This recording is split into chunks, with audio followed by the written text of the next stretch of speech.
Well, to get some more perspective about the chikungunya crisis in Delhi, we have two guests joining us now live, including Vibha Varshney. She's a researcher at Center for Science and Environment here in the studio. Thanks so much for joining us, as well as Dr. S. Chatteree, who is a senior consultant for internal medicine with Indraprastha Apollo Hospital. Now, let's first start with Vibha. You're right here. Tell us a little bit about, the reason why this is sort of spiraled out of control, saying there's even a public litigation filed at this point, that the Delhi government just simply cannot handle the outbreak of chikungunya in the city. See, as you heard, everyone is saying that it's because of the mosquitoes. What happened was that prevention measures were not taken in time. So that's why the number of mosquitoes increased, and we have been seeing these increasing number of dengue and chikungunya and an unidentified fever, because so many tests have been carried out. We don't know if it is dengue or chikungunya. So there's something else that is also affected. What are those preventative steps that could have taken? What are some of the things the government should have done before it spiraled? Well, they could have taken steps to do some environmental engineering. They should have filled up the potholes and all the places where water could accumulate during the rains that we have seen so much of during the last few months.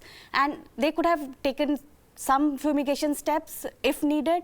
That is always an emergency measure that is available for us. But environmental engineering would have been much better, and that would have been started some 3-4 months before the rain started. So we would not have seen such increase in number of mosquitoes which result in these diseases. And Dr. Chatteree, let me bring you in as well now. What about your stance on the government? Have they done enough to really make sure the situation is under control, or is this just this season it's been a little bit more chaotic than in years past?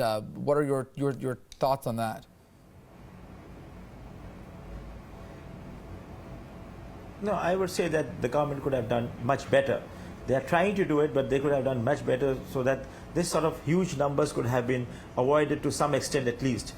I am one of those who always doesn't blame the government only. I also blame ourselves, because we also don't take care of our sanitation that well. But yes, I would still think that the government could have done much better, and this sort of spiraling numbers could have been avoided. You mentioned that people could also have helped their own causes, taking better sanitation, taking care of themselves, their children, their family, co-workers. What are some things, again, bring us up to speed? How can people do that? Even now, going forward, what are some things that people can do to protect themselves from chikungunya, dengue, or any of these other mosquito-borne diseases?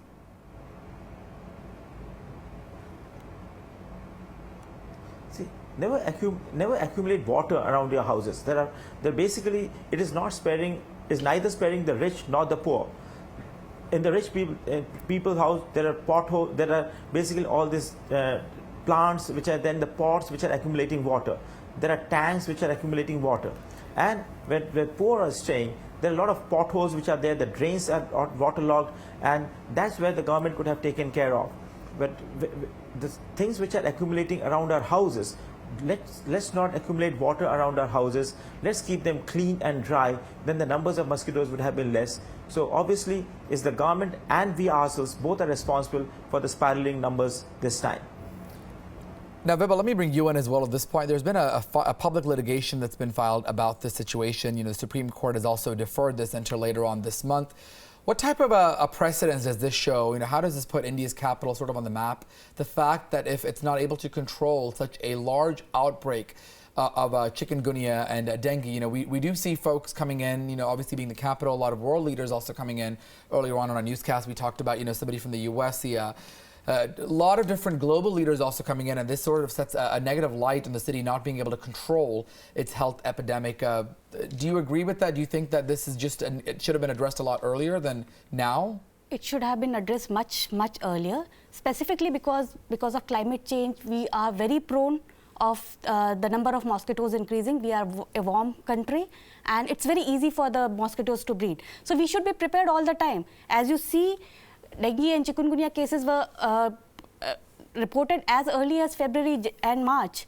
So at that time also, had we taken up steps, we could have controlled the situation from spiraling to this thing. Even now, if we do it, if we take steps to control the disease, the mosquitoes, we would be able to take some kind of, we would be able to reduce the number by at least within a week or 15 days. But still, it needs a lot of care. You have to reach each and every place to control. and that might be difficult. So it has to be a continuous effort that has to go on through the year. And thirdly, areas like the slum areas, which are much more prevalent, where there's more easier access for water to build up, become much more susceptible. Those folks, unfortunately, are bearing the brunt of it. Dr. Chatterjee, let me bring you in as well. There's also a recent report that shows that the number of cases in the city is actually a lot more than what was being reported. So a little bit of a misrepresentation, or not the to sort of fudge the numbers. Does that sound about accurate to you? Have you noticed in your hospital a lot more cases coming in, the numbers that you've been seeing being reported?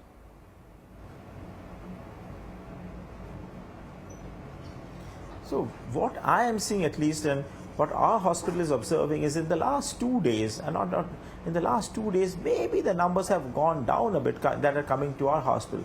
But yes, we are also a hospital which cater to a lot of outside people, like people from UP and people from Haryana. So maybe the numbers are coming, but definitely in the last 2 days, at least what we are seeing, the numbers are less than what it used to be a week back.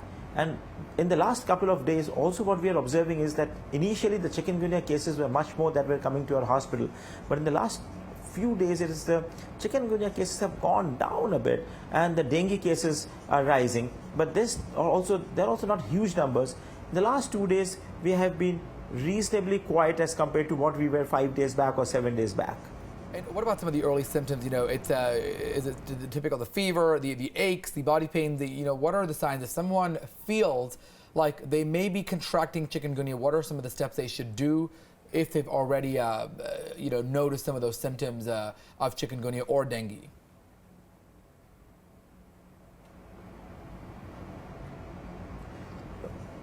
I couldn't get you, but the symptoms of joint pains, fever, as the other participant said, that they are not always dengue and chikungunya. We are also finding another viral disease, which is obviously not yet identified, which is causing similar symptoms like headache, body ache, high-grade fever, rashes, and all these things, and which are not being labeled as dengue and chikungunya. So there's another set of viruses that we are seeing, which has not been identified as yet.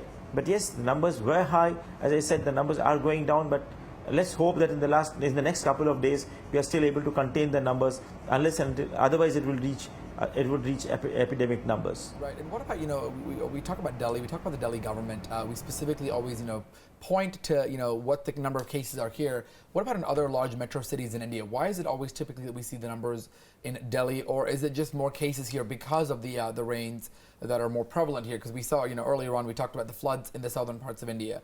Why is it that we see more chikungunya or dengue cases in Delhi, or is that just all over India, but typically you see more cases reported in the capital? Doctor, we'll start with you.